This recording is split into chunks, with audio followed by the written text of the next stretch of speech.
Hi, I am Mickylle Amonoy, and in this video, I am going to talk about the anthropogenic effects on water and its ecosystem.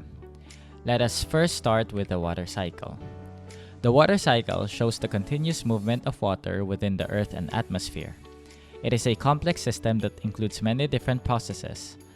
Liquid water evaporates into water vapor, condenses to form clouds, and precipitates back to Earth in the form of rain and snow. Water in different phases moves through the atmosphere. Liquid water flows across the land, into the ground, and through the groundwater. Groundwater moves into plants and evaporates from plants into the atmosphere. Solid ice and snow can turn directly into gas, and the opposite can also take place when water vapor becomes solid. Water influences the intensity of climate variability and change. It is the key part of extreme events such as drought and floods. Its abundance and timely delivery are critical for meeting the needs of society and ecosystems. Humans use water for drinking, industrial applications, irrigating agriculture, hydropower, waste disposal, and recreation. It is important that water sources are protected both for human uses and ecosystem health. In many areas, water supplies are being depleted because of population growth, pollution, and development. These stresses have been made worse by climate variations and changes that affect the hydrologic cycle. What drives the water cycle? Water moves naturally and because of human actions. Energy from the sun and the force of gravity drive the continual movement of water between pools. The sun's energy causes liquid water to evaporate into water vapor. Evapotranspiration is the main way water moves into the atmosphere from the land surface and oceans.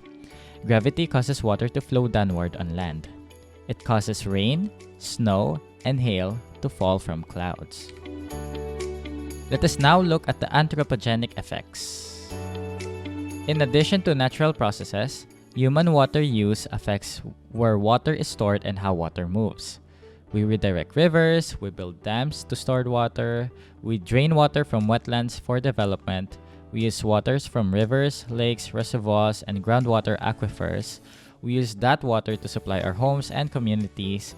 We use it for agricultural, irrigation, and grazing livestock. We use it in industrial activities such as thermoelectric power generation, mining, and aquaculture. We also affect water quality. In agricultural and urban areas, irrigation and precipitation wash fertilizers and pesticides into rivers and groundwater. Power plants and factories return heated and contaminated water to rivers. Runoff carries chemicals, sediments, and sewage into rivers and lakes. Contaminated water can cause harmful algal blooms, spread diseases, and harm habitats for wildlife. Climate change is actively affecting the water cycle. It's impacting water quantity and timing. Precipitation patterns are changing. The frequency, intensity, and length of extreme weather events like floods or droughts are also changing. Ocean sea levels are rising, leading to coastal flooding. Climate change is also impacting water quality. It is causing ocean acidification, which damages the shells and skeletons of many marine organisms. Climate change increases the likelihood and intensity of wildfires, which introduces unwanted pollutants from soot and ash into nearby lakes and streams. The next topic I'm going to talk about is invasive species. What makes a species invasive? An invasive species can be any kind of living organism, such as amphibian, plant, insect, fish, fungus, bacteria, or even an organism's seeds or eggs that is not native to an ecosystem and causes harm. They can harm the environment, the economy, or even human health. Species that grow and reproduce quickly and spread aggressively with potential to cause harm are given the label invasive. Here are some invasive species. First is the green crab. This European green crab has been carried by ships in ballast water and is sold as fish bait in much of the world. It now has established populations on both coasts of North America, in Southern America, Australia, South Africa, and Japan. It is a predator of many forms of shore life, including worms and mollusks. In some areas, the crab's voracious appetite has affected the commercial shellfish industry. Another example is the sea walnut. This stingless, jellyfish-like animal is native to the east coast of North and South America. In 1982, it was discovered in the Black Sea, where it was transported by ballast water. It subsequently spread to the Caspian Sea. In both places, it multiplied and formed immense populations.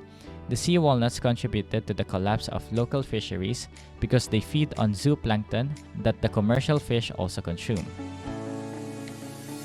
Moving on to the last topic, we have epigenetics. So what is epigenetics? Epigenetics is the study of how your behavior and environment can cause changes that affect the way your genes work.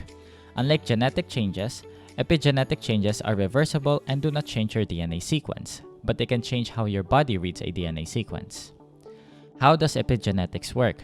We have DNA methylation, histone modification, and non-coding RNA. For the DNA methylation, it works by adding a chemical group to DNA. Typically, this group is added to specific places on the DNA where it blocks the proteins that attach to DNA to read the gene. This chemical group can be removed through a process called demethylation. Typically, methylation turns the genes off and demethylation turns the genes on. Next is the histone modification. DNA wraps around the proteins called histones, and when these histones are tightly packed together, proteins that read the gene cannot access the DNA as easily, so the gene is turned off. When histones are loosely packed, more DNA is exposed or not wrapped around a histone and can be accessed by proteins that read the gene, so the gene is turned on. Chemical groups can be added or removed from the histones to make the histones more tightly or loosely packed, turning genes off or on.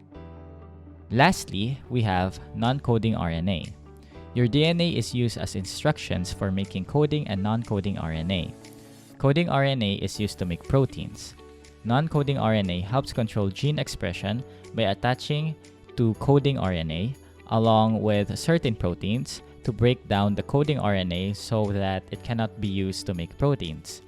Non-coding RNA may also recruit proteins to modify histones to turn genes off or on. And that concludes the video. Once again, I am Mickylle Amonoy. Thank you for watching and have a great day.